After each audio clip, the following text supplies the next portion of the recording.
pick here. Oh, well, there he Maybe is. for Palos, but at least it looks like a Tino offlane Undying, by the looks of it, is coming out for Execration.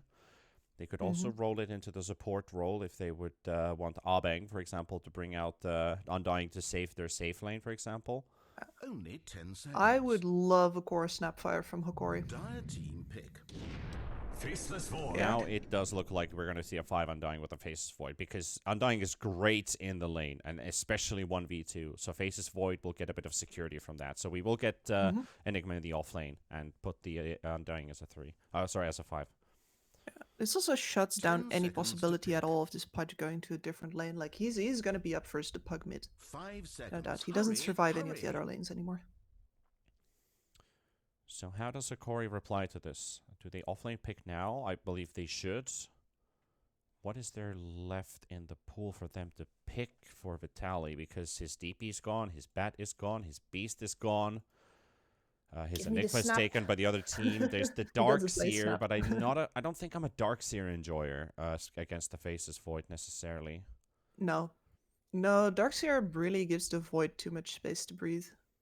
Vitaly's been the star player for Hokori in the last few days, and his hero pool is diminished now. He's either going to bring Radiant's something new or Tenno. Darkseer Weaver. They're leaving his pick for later, Okay. so we're going to get the Morphling for Lumiere. Which is a great pick, like, both versus the fact that there's not a lot of magic burst over on Execration. It's really just a puck, so chances of getting Only 10 insta-gibbed are seconds. very small, and you're going to be Mhm. fighting long fights with, like, 5 seconds stacking. remain. I don't want to say percentage-based damage, but in the case of Enigma, yes, Undying is also an interesting case. The damage is going to be stacking, accumulating, not bursty. So the Morph is a good pick here. And especially if you start morphing before the Chronosphere, we all know how that works. Faceless Void can hit until his arm falls off. Pretty much whacking water until there's no water left to whack. Yeah, And Morph can turn into Undying to turn in with a Tombstone and make it a bit tougher for the Enigma to jump in with those Blink Castles. Dire's ban. Stolen Tombstone would be phenomenal. I mean, the puck spells, depending on how Lumiere feels like playing this, are going to be, they could be pretty sweet as well. They can, but can the team follow up if he goes into puck? That's kind of a risky call. You're turning into a glass cannon from a 10 glass seconds to cannon. pick. So like you enjoy the burst, yeah, but Morphling has damage of her 5 own. But it seconds is remain. it can be handy Radiant's with repositioning, especially if Clockwork is fighting at a choke point. Being able to nimbly move around back and forth. I do like the idea of turning into Undying because of the Tombstone, just because of one spell. Or maybe even Faceless Void to get that quick move and then follow it up with a waveform. Like, those two heroes are pretty handy for the Only Morphling to 10 turn into. seconds. Oh yeah, there's massive Dire's mobility ban. available to him. But Hokori, Clockwork, Pudge, again, the only stuns in the team. Morphling would have to either add in something that Execration is going to be last picking, but what is Vitaly going to play? Like, there's no heroes left for him, Only 10 basically, if it's not seconds. Darkseer or Weaver. Like, he's going to have to bring up something different. What is there? 5 Centaur? I seconds. don't like Hurry, Centaur too hurry. much in this game either. I do not like Centaur either. I would want team fight control. And in a game like this, it's not a Pango for sure. Tide? Question mark? Maybe. Tide 10 does okay seconds against to the Void. He Mhm. doesn't like against the Undying, though, so I think the Tide also No. kind of 5 struggles seconds in the remain. like I think Undying is you're just too good of a hero. Like no matter what you pick, there's no great picks remaining. Yeah. That's- Well, Execration has really well targeted that safe lane security for them. then the answer is, what does Hokori prefer more? What do they prioritize? So we're going to get a very interesting answer here, which is going to tell us something about what Vitaly as a player and Hokori as a team think is more important. Are they going to go for the control? Are they go for the lane? If they go for the lane, I think the pick should probably be a Venomancer. It has to be a Um, lane pusher for sure. Like they just Yeah. don't get map control if they don't have a hero who And Earth dominates the Spirit. lane and takes control of it. Earth Spirit also shuts that 10 down seconds to to pick. some extent. Oh man, I feel like Execration has a 5 really big upper seconds. hand in terms Hurry, of draft right now. hurry. Yeah, it's beautiful, and I can't help but feel like this Pudge pick has really hamstrung Hokori. Like, they tried to lead Execration into some trap there? Well, there's the Nature's Prophet, and I guess that's our answer. They do not prioritize teamfight control. It looks like the only pick that they could go for. Yeah, Vitaly with the Nature's Prophet. Furion, Clockwork, offlane. At least he's got mobile presence around the map. So if Pudge is going for a play, or if Clock is going for a play, Furion can join in. And Lumiere should... I don't think he's gonna be left alone at any stage of the game because of the Furion rotating around. But a lot of this game for Hokori can be achieved for Vitaly's plays. Again, like he is a big carrying force for the team. Absolutely. So there is a scenario here that actually works out for them pretty well, which is if they manage to keep the waves pushed out with the Nature's Prophet, the Eng, Rocket Flare hero there, and the Morphling will be showing most of the time. The Morphling is very hard to catch for this Execration lineup, like even with the amount of disables that they have for him. He's going to fulfill the same kind of role that Vitaly did in the previous game. And then meanwhile, you have Theolicor, Analog, both off-map this time. They don't have to show, they don't have to push, as well as Vitaly for about 50% of the time. And you get a very global force, because if either Theolicor or Analog find anybody, you just get the Nature's Prophet TPing in, and you can pick off. And this time you have the map pressure, the creep wave pressure to actually have space and not constantly get TP'd on. Hopefully. Yeah. Hopefully. The big question is, do they get some towers down at the end of the laning stage? If they don't get towers down at the end of the laning stage, they don't have the space for that. And Bob's is going to walk around the same way that he did in the previous game. TP scroll in his pocket, happily saying, all right, I kill somebody top, and if you dare to go bottom, I kill you there too. In terms of raw numbers, as we have a tiny pause to go here, Execration now starting to build up some victories. At least they only had 1 win and 5 losses prior to this game. Hokori was 4-4. Yep, they've basically doubled it at this point. They have a chance to triple it at the end of this series. They're only going to play this one, have a bit of a break in between, and then against Fnatic later on today, which is going to be the group leader basically. Well, Boom did take first place with 1 more series played, but Fnatic could snatch it back for themselves. We're also going to be seeing Team SMG play their first series today against Lilgun and Neon. Going to be followed up right after this series, back-to-back for them. And back to those numbers, Faceless Void is sitting on a 37% win rate currently. 8 games. Great hero. Very good. In terms of the other big heroes, Undying, 52% from 21 games. Enigma, 53% from 13. Marcy, 55 from 20. Bat Rider also, that's almost constantly banned. 45% from 11 games. Yeah, as he should be. Like, he's such a big nuisance currently. These 4 heroes have been in part of almost every single game. Marcy and Undying, 100% almost. I think they've missed only 1 game so far.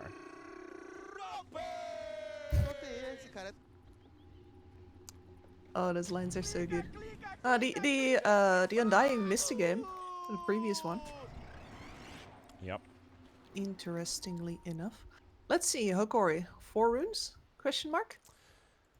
Yeah, what good did that lead them into? I mean, we've seen Hokori take several times. They've taken 3 bounties out of the 4, giving them a bit of a good economy start. I mean, that is 160 gold per player.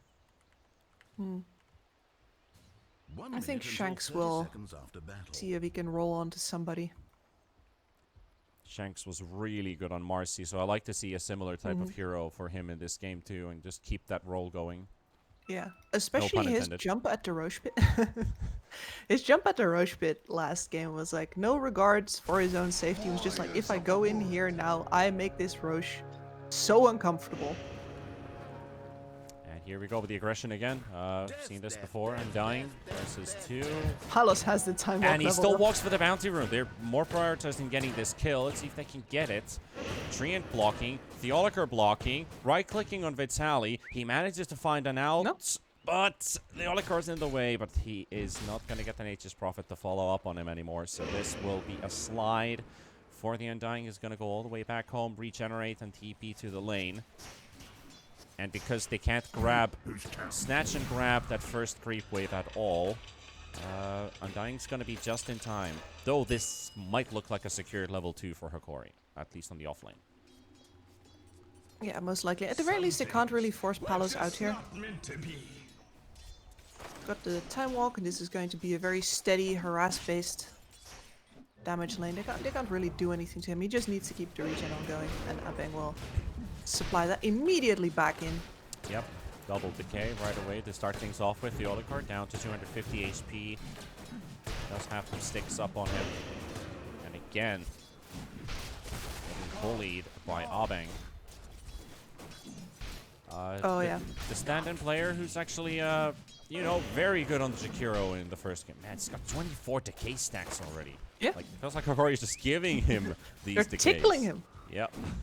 I mean, they kind of have to. Like, Clockwork is so good in the early levels if you keep the pressure up, but when you can't pressure on a Clockwork, you feel so useless. And this Nature's Prophet is not actually a hero that wants you to pull waves for him. Like, he wants to keep on pressuring, he wants to keep on harassing, he wants to shove that lane forward. So, Yep.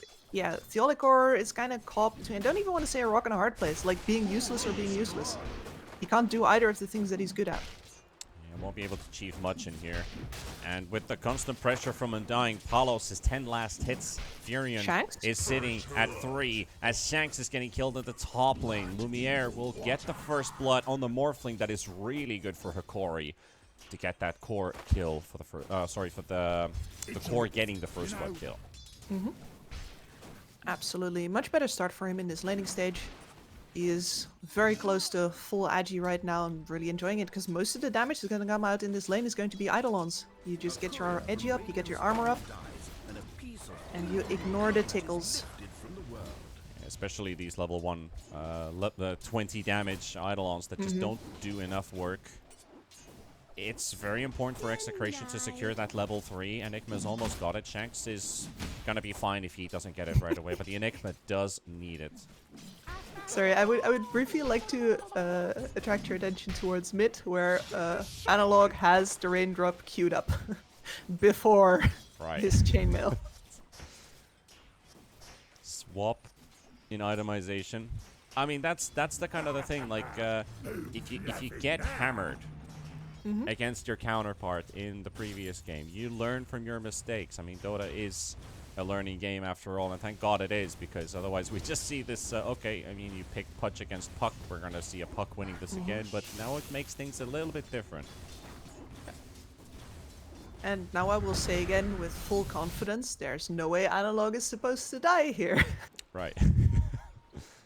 sounds like me saying when I was casting the Hokori game a couple games ago, like, nothing can go wrong with Husker. In before he dies 4 times in 9 minutes, but they still won the game because Vitaly's DP was going like 507. They really hit Hokori where it hurts the most, and that is the offlane. Furion is catching up in CS at least. And there's the Yep, he is. Waterrune contest. They will start out Bob. Smart move to go for. So this is what Theolicor can do, especially now that Abeng has exhausted most of his mana and is waddling back to base. Like, that is the one laning weakness of an Undying, right? In order to keep the pressure up, you constantly gotta spend mana. Your pool is not that big. Regen is expensive. You're a melee hero. You can't just use Clarities. I mean, nobody uses Clarities anymore these days anyway. Yep. But you have very limited options. So you see a lot of Undyings just dying in order to Undying's make dying. this trip faster. That's not Yeah. possible. It's in the name. Well, they don't stay dead. Yeah, they don't. That is true. That is true. Good correction. Talos forced away from the lane. Vitaly's gonna establish control with the help of the Clockwork, while Undying is moving around in mids. He's got 2 sentries with him. He's looking for a potential ward in here, but there's a lot of sentries also placed down by Hokori in the mid lane, so doesn't even get the chance to even walk there. And he doesn't want to grief Bob by like casually walking past when a range creep is dying. Like, hey, he took my XP.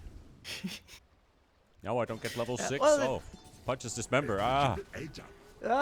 Nah, he brought a bottle to the mid lane, so like a bottle refill. So I think he gets to have a little bit of EXP for that.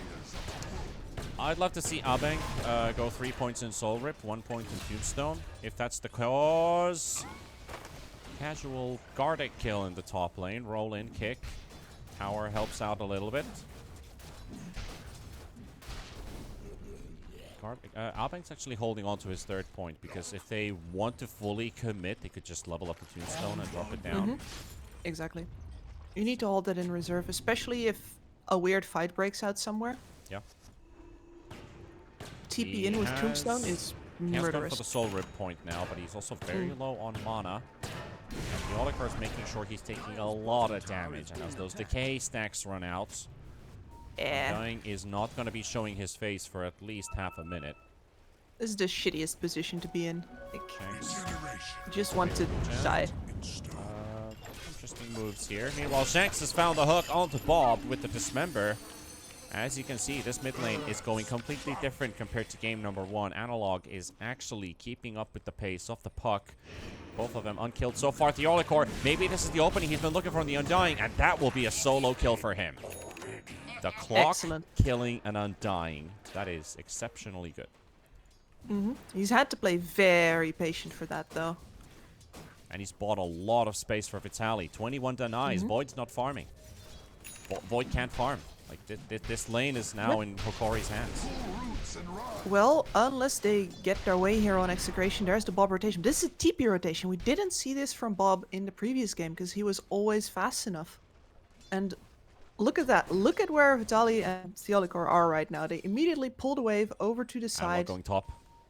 They want to kill Tino at the same time, so we might see 2 fights break loose at the same time. No TP savior for here as Lumiere gets the kill. And here comes Bob. The roll comes in. They're going to kick the Furion back towards Bob, ready with the coil, but the silence is there with the orb, and that's going to be Furion dropping down.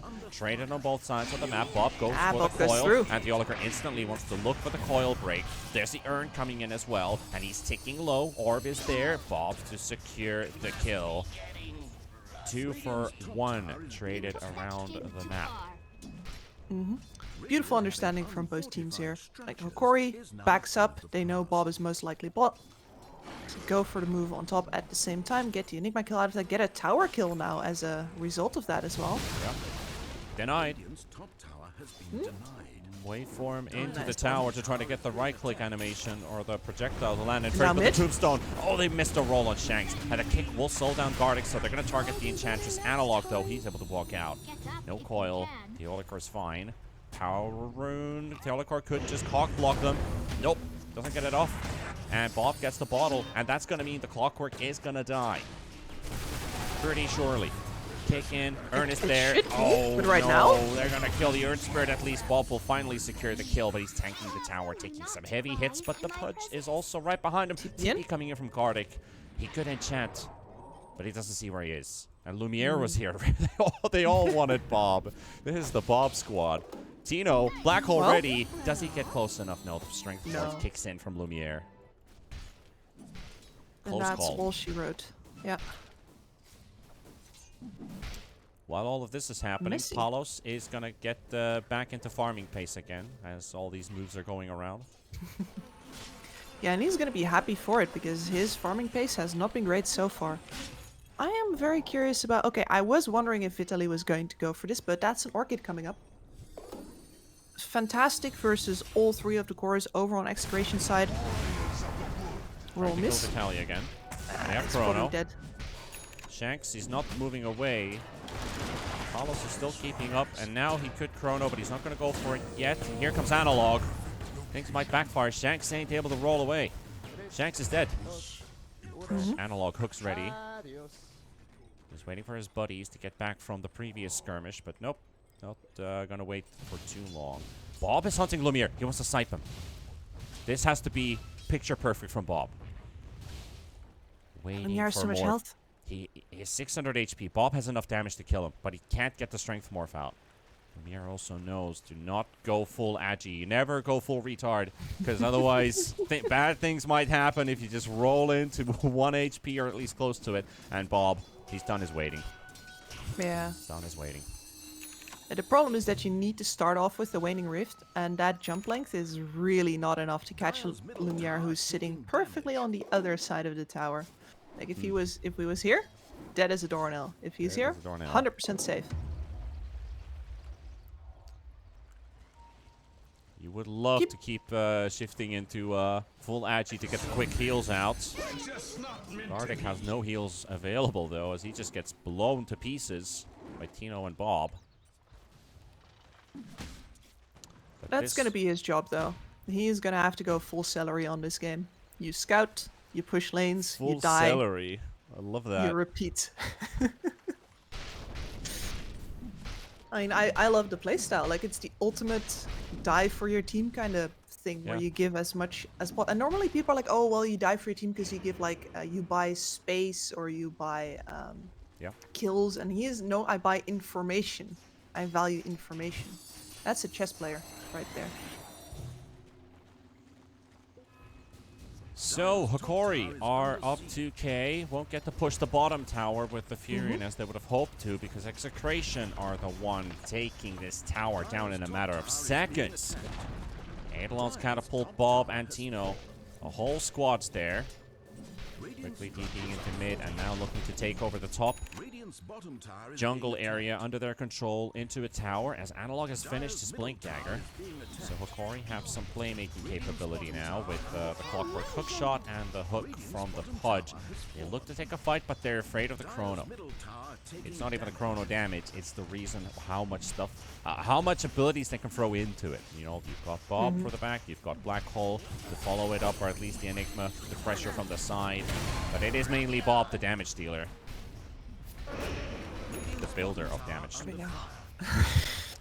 Here we go with the hook, almost connecting on Palos. That's a tower, gonna be falling. They have a glyph. No, they don't have a glyph coming up, so that's a tower down. Coil onto 2. They're in trouble. Hook shot, though, from point blank range onto Palos, but they have to clear out the tombstone first. Coil runs out. Magnetize is doing a lot of damage, and Bob will go for the kill, and they found the Enchantress for the Chrono. It's taking some time. Analog hook save. Yoink. It's on the wrong guy, though, but they will get somebody out, and it's gonna be Shanks, and there's the Black Hole. It's got Lumiere. That's a good target. That's a good Black Hole from Tino.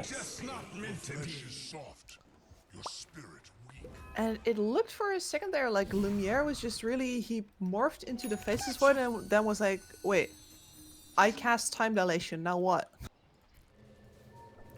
I think the momentary chaos of that team fight with the hooks landing in and just giving the vision on Hokori and all of their cores, Lumiere just ends up in a very weird position.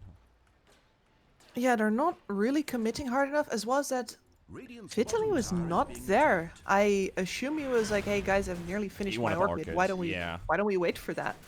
Yeah, this is a bit of an awkward timing for the fight as well, because they didn't want to fight then. If this fight would break loose now, that would be Hokori winning with this Orchid for sure. Yes. And if you go further back, the entire problem here is that they underestimated how fast the top tower would fall.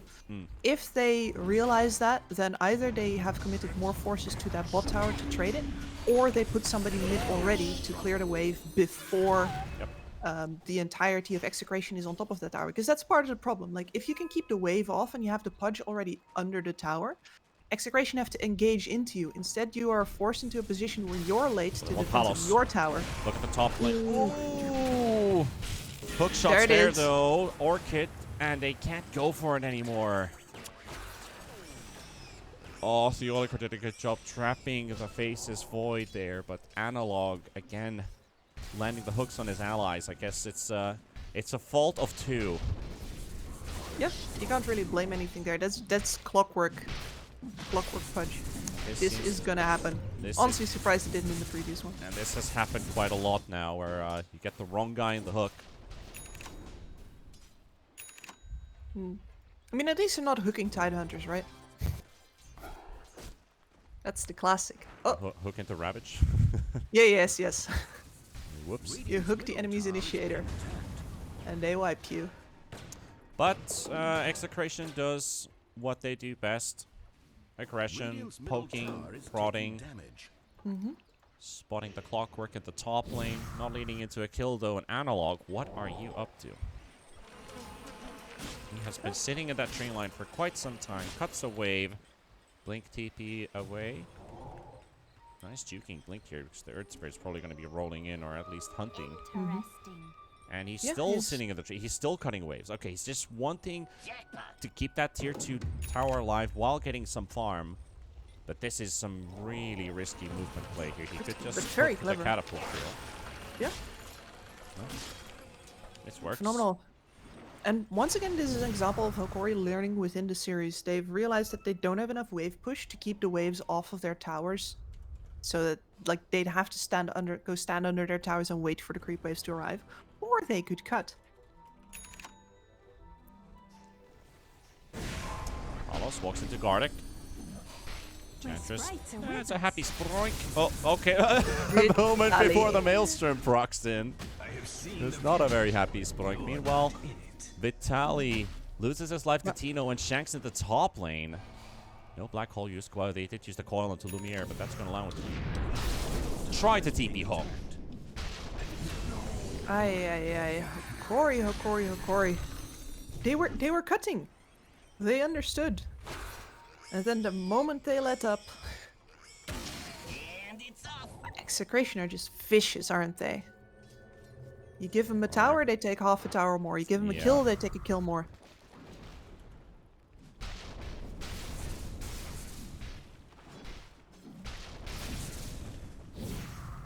Well, 12 to 5, and Hokori's 2k lead has also come to an end. I Teams are feel now- uncomfortable parallels with the previous map now. falling behind in kills and kill potential.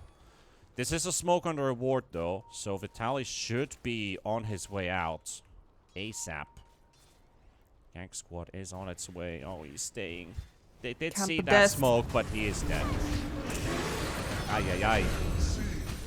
The forest. You Maybe distracted by the possibility of a Tino kill on top? I say possibility, I think it's a reality. Does seem like this Tino is going to be history. By the looks of it, maybe he can get the Eidolons as well. Are they going to make a run for it? Blink in 2. Oh, it's getting cancelled by one of them, so he can't get the rest of the squad. This is the, the brave guy. That's the big brother, making sure the rest of the squad makes it to safety. Dire's middle tower is being attacked. The hero. I'm just looking at options for Hokori right now, and honestly, it's starting to look like get Lumiere big. Like, Yeah. once he gets to this Scotty, he's going to be very hard to take down. Execration are once again limited on damage, but the last time we said this, Execration bought an AC and killed Hokori's entire base before anything could happen. So the seeds of And fortune. just Witchblade poking here, back and forth. Well, Yeah. what I'm kind of looking at here is the bigger picture of items, because in a lot of games I've seen Analog's Pudge just basically go for Aghanim's almost right away. He's still building it. They've got the Earth Spirit caught here. Good kickoff. Orchid Silence will ensure the death of Shanks. No rolling to safety, no matter what. But yeah, back to the Aghanim's build up. He did need to get some extra tankiness on himself. He's unkilled so far. Has been pretty much untargeted as well by Execration. So he is giving that threat signal towards Execration. But that Aghanim's is a real must-have until he is efficient. yes, absolutely. It changes him from an amazing solo killer into actually a teamfight tank. Pretty sure we're going to see the upgrade from the hood into the shroud as well. Come. And I feel it's a damage issue. The damage issue that we were afraid of during last game, and this time, for example, the puck. Last game around, we were giggling a little bit about how Bob went for the SNK instead of the Aeon Disc when he really need the Aeon Disc. Versus an Orchid, you can't just skip the Yules. So he's got that now, but it significantly delayed a lot of his damage output, and Bob is It has, it significantly has. slower. than the last time around. And he doesn't have that same kind of role, mainly because of that, because the draft has also changed quite dramatically. Bob looking for a kill might mean backup is on its way, and if it's a Furion, he has to Orchid himself, he has to use himself to perch the Orchid, and that is time taken off of the hero he's trying to kill and allows Hokori to regroup. So he's only 605. It feels weird to say it. But he's only 605 compared to the 12-minute godlike spree he had last game. Hokori could take a fight on Execration here as they're in the top lane, but it's only Theoliker who's walking in right now. They need more backup, and they've got Tino on the side with the black hole ready and waiting. Lumiere, he turns in. He's got himself the tombstone to place down to compete with the other one. They've already destroyed Execrations. On the chase, they are forcing them away as they've killed off the Undying at the start of the fight. So Hokori did get there in time. You have a DD Enchantress as well. Yeah. Notice that it's before the tower. Like, they're not under it yet. Not under the tower, yeah. That tower didn't only take more than 250 damage. It's still risky, though. They need another hook because they need Execration to go in first. If they go in and they get forced to group to actually... He's concentrate relying on their Tino a damage. lot here. Like, Tino is the savior if Analog or anybody wants to kill Bob. And here we go. That's the primary one. Hook shot comes in. Theolicor. Tino, Blink is available, but he's trying to keep a distance. Vitali is looking for him. The Black Hole into the Nature's Prophet. The Whelming Ripper almost pushes him to safety, but Lumiere's there for the cancel. And Bob, he's chasing Theolicor, tries to get the kill. The coil is onto the Pudge this time, though, and they will finally get the kill. They will also get off Tino. Analog, hook available, almost connecting, but he's got Dismember available, and Bob is dead. Big, big, big streak for Analog, and Hokori score a victory here. Tower didn't take more than 1,000 damage after that, so that's a good trade for them.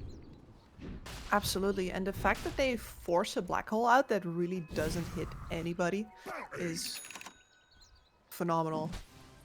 They just have to chase the kills a little longer on Hokori, which they're completely fine with. Bit of a heat in the moment. Black Hole suspecting that maybe there's more people coming towards him because they know the threat is either him or the Chronosphere. So they got the Black Hole off, and it's just on Battalion, one of the dummy. There's like an Enchantress creep. So the dummy creep. I'll correct myself there. But the fight went really well for Hokori there. And especially without the Tombstone, it made it so much easier for them to move around. And we got Palos, because I think he showed on Oh, he got the hook shot. He actually connected here. He's got him. The kick to safety. Roll away. But it was a good hook shot. Chef's kiss. And Execration smoking up. Chrono ready. BKB fresh on the Faceless Void. That's 9 seconds of immunity. Jumping onto Gardic. We're hoping to find more heroes here. We're only thinking Hokori is playing aggressive on their side of the map, but it's just a lone Enchantress. Getting a ward down? I wouldn't be surprised if no one gets dewarded immediately, but for now, that's a lot of information. Most likely, yeah. Theoliker spotted in the top lane. Bob is chasing with the smoke. And looking for another kill so that they can get map control back in their hands again. Pudge is TPing in, though. Can't leash him. Oh, sorry, he can't hook him, but he will go for the Undying. Yules into the air. Vitali's going to be here as well. Paolo's going to get silenced up, and he's not going to use his BKB yet, but he's going to bash Castle. Double bashes coming in back to back. And Analog going to be chased up as well. 5 zombies, 6 zombies on the Pudge now, and trying to run away. Lot of damage. Chrono, Enchantress down. Analog falls. Gardic to drop as well, and that's a triple for the Faceless Void. Yeah, you know the tennis thing where they count unforced errors? There were at least 3 there. At least 3. My goodness, that's one by one into an Undying, and you can see Vitali bailing. He's like, wait, this was not a good idea. Why did you force me into this? Analog, dude, bruh. Playing into the pockets of Execration. Very happy with what just happened there, because these are like, Hokori gets a good defense earlier on, but Execration gets an even better chain feed situation technically in their favor. So but that's what it was. I mean, they just got one after the other, and constant vision on what's going on, never under threat. Those are like optimal situations. fat But smoke, now they're though. gonna jump on the Enchantress here. Sorry, not the Enchantress, the Earth Spirit. And Lumiere tries to blow him up, but he's gonna be running into safety, rolling all the way back. Tries to catch Palos here by turning into Earth Spirit himself. But Void's also escaping to and left empty-handed. Well, he's got the Earth Spirit form. Not quite empty. They but- got Gardic. Yeah. He's starting to feel like a Ponlo game now. Scouting and dying. I still prefer Celery. Because it's like... Still prefer Celery. Yeah, no, because like, Ponlo is at his best when he is actually getting the kills as well, right? Right. Celery is at his best when he seemingly contributes Well, nothing and yet wins the game. This is a really good attempt on Lumiere, but they're not using the Black Hole on him. Probably thinking that Yeah, might but he's lead got into a Aegis. cancel. And the Aegis, of course, as well. So they're like, yeah, we're not gonna expend it there. Black hole him, he just comes back and he murders you. It's...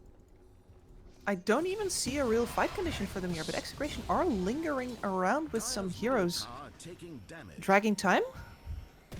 Their Void is nowhere near. Void also still Chrono TP, Chrono... Good morning. Chrono cooldown still for a couple seconds there as that previous fight was going on, but it's off cooldown now. Silence on the morph. As Manta, Italian on the backline. Hooks are coming in as well perfectly. It's gonna take down Tino. Alving to follow. And Shanks is also trapped inside the trees, inside the cogs. But Bob is fighting back. He's trying to keep him busy. Shanks is still pushing Gardic away. They're gonna be forcing down Bob and Shanks, and now it's the tables have turned. Oh yeah, they have. Tower down. That's a high ground push that's given to Hokori. I don't even want to say given though, because they're fighting into Aegis, right? And they know they have 2 threats into the Aegis right now. So they're hoping for Black Hole first, then Chronosphere for the second life. That's what they're hoping. They think their Enigma is back far enough. But they He are was not. dying. They are dying behind the tier 2 tower as the tower is falling one by one. And it was also a very disconnected fight because it felt like it was a 2 Yes. versus 5 to start things off with. 10 Only seconds on Aegis. escalating. Now Morphling, that's a quad bash from Paolo. That's a triple bash followed up as well. Okay. But Mjolnir is causing some issues for him. Black Hole is ready. Waiting, because the hook is going to come from Analog. Does miss. There's the Chrono. Now they just need to take down the punch. go The for hook shot doesn't everybody do else. anything. He's going to be stuck inside of it. He doesn't even get to help his teammate. And now Lumiere is going to be trapped up. Looking for a way to escape.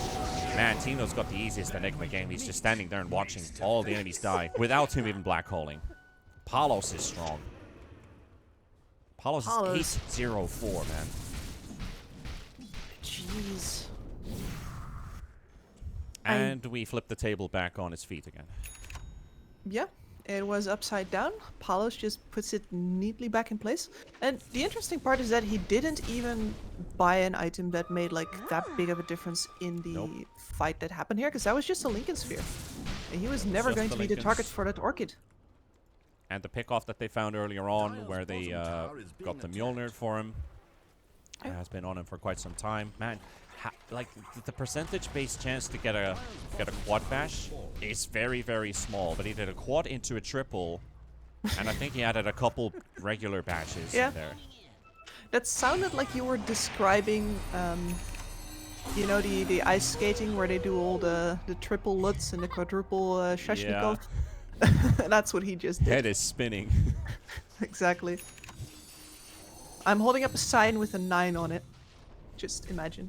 Style points are definitely Yes. given for Palos with this, as they're going to get to push bottom. They're going to get the creep wave in for mid as well. Morphling's going to have to respond to that. That means that this bottom tower looks to fall without any contest from Hokori. There are only 4 heroes up. Dire's bottom tower is in Yolikor pieces. watching nearby. He's got the Yules. Taking damage. He's able to control somebody in the fight if there is some nuisance to kick in. He's got 2 ways of now canceling. Palos almost has enough money for another item. Really curious what he's going to go for here. I presume we're heading into more damage. Yep. Oh, sheep stick on the Furion. That's good. This is really big for Vitalian this time. Much like the Orchid, phenomenal against any of the cores, and he's on the back lines. But too deep? Does BKB in time, though. Gets the silence and the hex on the Earthgrave. Paulos, 2-man chrono, but they're going to jump the backline as they're sacrificing the Nature's Prophet for the trade-off. And it's going to be 1-for-1. Lumiere, but the Black Hole coming in for Tino. No cancel for you. 4 dead from Hokori. Make it even 5 as Bob chases Gardic down on the backlines, and that is Execration styling it out. Vitali did go for a very aggressive teleport right in the middle of the ranks of Execration. And it does not pay off for them. Dies to the chrono, full up a black hole, man. Yeah, I honestly think that he didn't DP far enough. Like, he was too much in the front line so that they could actually concentrate. Instead of having to split up on Execration, they could just collapse on 2 heroes that were suddenly in their midst. Yeah. Should have gone deeper, my man. And Lumiere, he died basically on full agi. He shifted out to make sure that he could take the tombstone down, drop down a tombstone of his own, and then immediately got black holed afterwards. Yeah, I think the big issue is exactly how you're describing it. Like, they're not using positioning as their tool. They're just clumping up for these abilities for Execration to use. That's the ideal situation for them, is chronoing a target.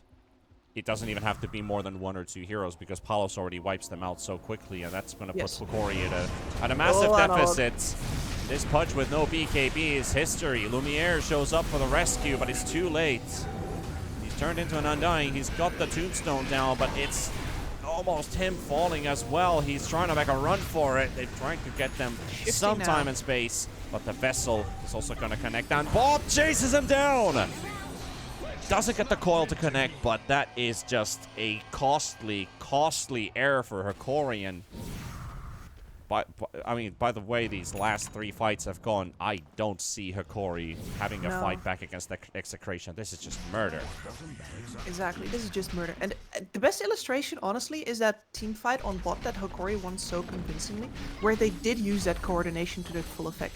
But coordination is harder than having to just press, a big circle on the ground. This is why we always talk about circle drafts, about ease of execution. Like, yes, positioning is a powerful tool, but if you have to, and Hokori has no other choice but to actually get their positioning perfect, then it's such a delicate knife's edge to balance on, and they're just not sharp enough right now. Despite the early mid-game looking a tad bit better for Hokori, at least the way that they were setting up, Pudge was unkilled, was getting a good progress on his items.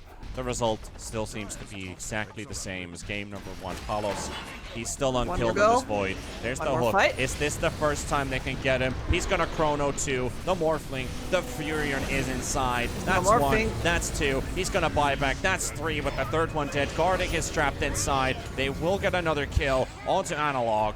And Tino styling it up. Let's black hole the rest of them. GG.